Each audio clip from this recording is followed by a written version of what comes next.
Good morning student. आज हम chapter number 13 surface area and volumes में एक्सरसाइज 13.2 के क्वेश्चन नंबर 1 से स्टार्ट करेंगे।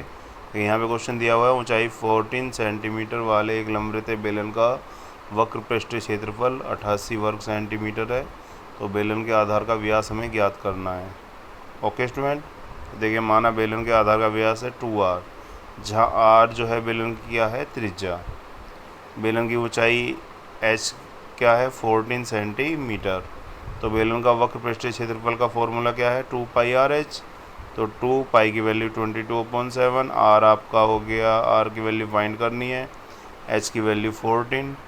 ओके स्टूडेंट, अब देखिए ये 7 से 14 कैंसिल होगा तो ये 2 आएगा, और ये 22 दूनी 44 दूनी 88 आर वर्ग सेंटीमीटर। और वैसे बेलन का जो वक्र पृष्ठीय क्षेत्रफल है वो हमें क्या दिया हुआ है, 88 वर्ग सेंटीमीटर। तो ये भी वक्र पृष्ठीय क्षेत्रफल हो गया और ये भी, तो दोनों को इक्वल रखेंगे। 88 आर इक्वल 88 से 88 कैंसिल होगा तो आर इक्वल आपका क्या आ जाएगा, 1 सेंटीमीटर।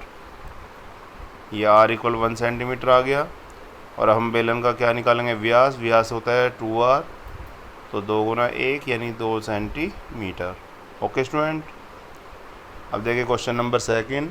धातु की एक चादर से 1 मीटर ऊंची और 140 सेंटीमीटर व्यास के आधार वाली एक बेलनाकार यानी बंद बेलनाकार टंकी बनाई जानी है। इस कार्य के लिए कितने वर्ग मीटर चादर की आवश्यकता होगी। अब देखिए एक बंद बेलनाकार टंकी बनानी है और कितने वर्ग मीटर चादर की आवश्यकता होगी, इसलिए हमें टंकी का क्या निकालना पड़ेगा, संपूर्ण पृष्ठ, क्योंकि वो टंकी जो है वो बंद है। तो धातु की टंकी का जो व्यास है वो 140 सेंटीमीटर है। त्रिज्या r बराबर 140/2 यानी 70 सेंटीमीटर। सेंटीमीटर को मीटर में कन्वर्ट करने के लिए 100 से क्या देते हैं, भाग, तो 70/100 मीटर, यानी कि r आपका आ गया 0.7 मीटर। ओके स्टूडेंट, टंकी की ऊंचाई h क्या है, 1 मीटर, ये आपकी 1 मीटर है।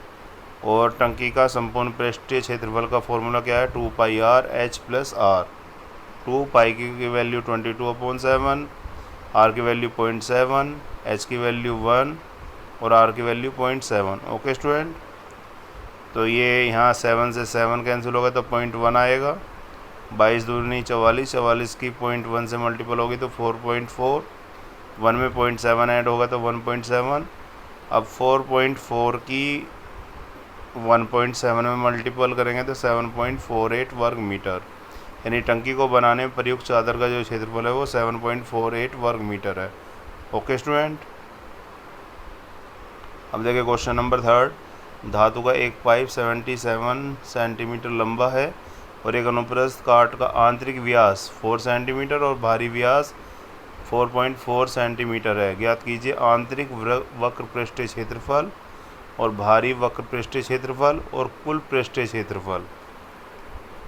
तो देखिए यहाँ पर जो पाइप की लंबाई यानी ऊंचाई h है 77 सेंटीमीटर, पाइप का अनुप्रस्थ काट का आंतरिक व्यास है 4 सेंटीमीटर, तो आंतरिक त्रिज्या r क्या हो जाएगी आपकी, स्मॉल r यानी 4/2 2 सेंटीमीटर। ऐसी बाहरी व्यास आपका क्या है, 4.4 है, तो आपकी बाहरी त्रिज्या यानी कि कैपिटल R वो हो जाएगी 4.4/2 यानी कि 2.2। ओके स्टूडेंट, अब देखिए सबसे पहले आप पाइप का आंतरिक वक्र पृष्ठीय क्षेत्रफल ज्ञात करेंगे तो 2 पाई स्मॉल आर एच। तो 2 पाई की वैल्यू 22/7, आर आपका 2 है, एच की वैल्यू 77। तो इसे हम कैलकुलेट करेंगे तो हमारा ये जो कैलकुलेट करने के बाद आ जाएगा 968 वर्ग सेंटीमीटर। ओके स्टूडेंट, अब देखिए बाहरी वक्र पृष्ठीय क्षेत्रफल निकालेंगे तो वो आपका हो जाएगा 2 पाई कैपिटल आर एच। अब यहाँ पर जो है 2 पाई की वैल्यू 22/7, आर कैपिटल आर की वैल्यू क्या है 2.2 और एच की वैल्यू 77। कैलकुलेट करेंगे इसे हम तो हमारा आ जाएगा 1064.8 वर्ग सेंटीमीटर। ओके स्टूडेंट, अब पाइप का कुल पृष्ठीय क्षेत्रफल यानी संपूर्ण पृष्ठ की बात आती है, तो उसमें देखिए आंतरिक पृष्ठ भी आएगा, उसमें बाहरी पृष्ठ भी आएगा, और उसमें जो दोनों तरफ देखिए ये जो वलयाकार सिरे हैं इनका भी क्षेत्रफल आएगा। ओके स्टूडेंट, अब देखिए यहाँ पर आंतरिक पृष्ठ तो हमारा क्या है आया था 968 और बाहरी पृष्ठ 1064.8 और दोनों वलयाकार सिरों का क्षेत्रफल तो दोनों ओर का है तो 2 तो लगेगा ही, pi capital R square minus small r square.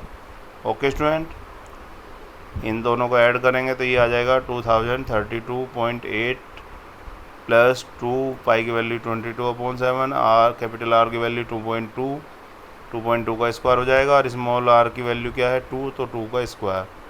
Okay student, ये आपका ऐसे कैसे रहेगा 2 × 22/7 2.2 का स्क्वायर 4.84 2 का स्क्वायर 4 और इसे हम कैलकुलेट करेंगे तो हमारा ये जो है 5.28 आ जाएगा और इसे जो है 2032.8 में ऐड करेंगे तो हमारा आ जाएगा 2038.08 वर्ग सेंटीमीटर।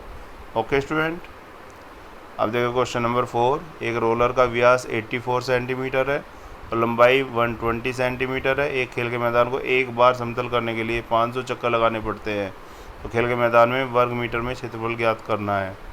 तो रोलर का व्यास 84 सेंटीमीटर है, सेंटीमीटर को जो है मीटर में कन्वर्ट करेंगे तो 100 से भाग देंगे तो 0.84 मीटर आ जाएगा।